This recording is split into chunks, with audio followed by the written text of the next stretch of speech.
Then comes the 2 to the 3 to the 4.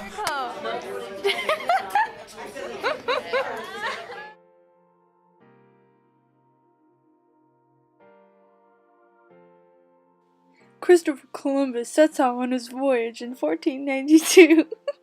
Just kidding. Oh, I need to do my introduction. So, my name's Arlene, and that is Kevin.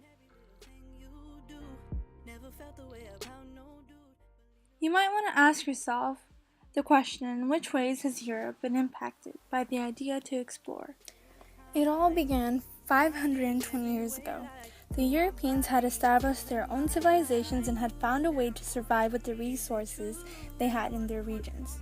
During the 1400s, statistically, in 1491, the European world zone had figured out multiple ways to survive.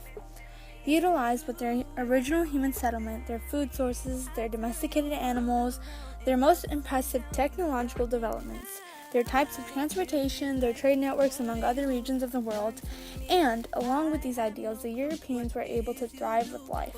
In 1491, Columbus stands on the coast of Spain looking west, dreaming of finding a new trade route to India.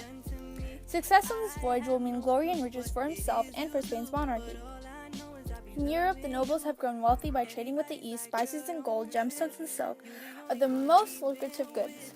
But Europeans have lost the Silk Road to the Turks, and foreign trade is in decline. The wealth of the kings is in danger. Isabella, Queen of Spain, is desperate to find new routes to India, and she has a plan. Isabella is the most powerful woman in Europe, which is filled with competitive and inventive people. For 500 years, they have been building castles, palaces, and centers of trades. Kings and popes have raised armies to fight each other and their enemies on Europe's borders. Nowhere else are rivalries so intense, gold fever so widespread, religion fervor, and business expertise as tightly wound as in Europe in 1491. Ideas are moving forward, curiosity and the thirst for power pushes Europe's limits. Europe is a busy and crowded continent trying to feed a growing population of 100 million people. Natural resources are already exploited as land becomes scarce and overworked. Most of the peasants are farmers working land that belongs to someone else, owned by the nobles or the church. Their main diet is bread and porridge, both made from harvesting grains. They plant rye or wheat in the winter, oats or barley in the spring, and every third year the field lies fallow to regenerate. They've learned to harness water and wind for power. It is hard work, but good for producing higher yields for smaller places. This agricultural revolution allows the European population to grow, with the help of one more important element. This important element is domesticated animals. Horses pull plows, cattle provide meat, fur, and hides. The pig is the main source of meat and leather, and so too are sheep. And mules can pull a cart. Cows also give them milk, butter, and cheese. It is not only people that domesticate animals. The big five, horses, cattle, pigs, goats, and sheep, domesticate the European landscape. They contribute to Europe's overcrowded conditions. But they have one other major food source. Fish has long been cheap and abundant for every social class in Europe. Christianity, the common religion all over Europe in 1491, approves of fish. Eating meat is banned on more than 100 days of a year, and the demand of fish is huge. But intensive agriculture is damaging the fish supplies. Once unlimited, supplies in Europe are dwindling fast. What happened to the fish stocks in Europe? As people started to grow crops and cut back the wild woods, which changed the freshwater fish, and the building of dams had dwindled the population of fish. For the first time, they had set up large-scale sea fishing. They find abundance in a scale never seen before, and they exploit it. Every 5 years, catches double. By 1300, thousands and tons of fish are transported amongst Norway and England. But this is 1491, and surrounding seas are depleted and rivers are dry with not much fish left. Over in Europe, in 1491, they are cutting down the forests rapidly.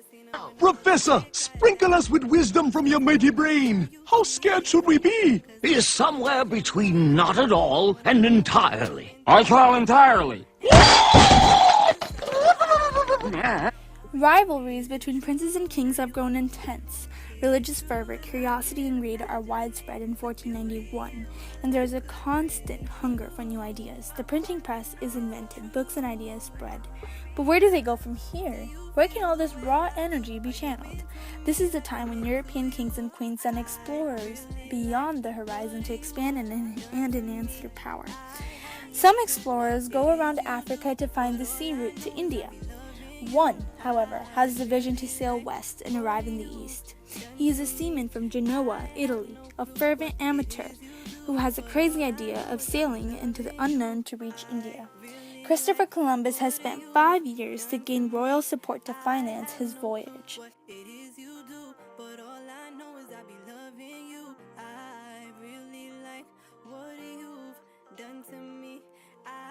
Hunting in Europe. Hunting is no longer about survival. Noblemen hunt for sport, for pleasure and prestige, and only the nobles are allowed to hunt. If they ever catch a peasant hunting, he or she will be punished for poaching. If you don't understand the Columbian Exchange, you cannot truly understand the forces that shape the world we live in today.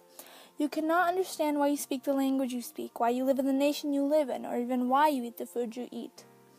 The Columbian Exchange explains why European nations quickly became the wealthiest and most powerful in the world. The European world zone consisted of original human settlement, dominant cultures, food sources, domesticated animals, most impressive technological developments, types of transportation, and trade networks.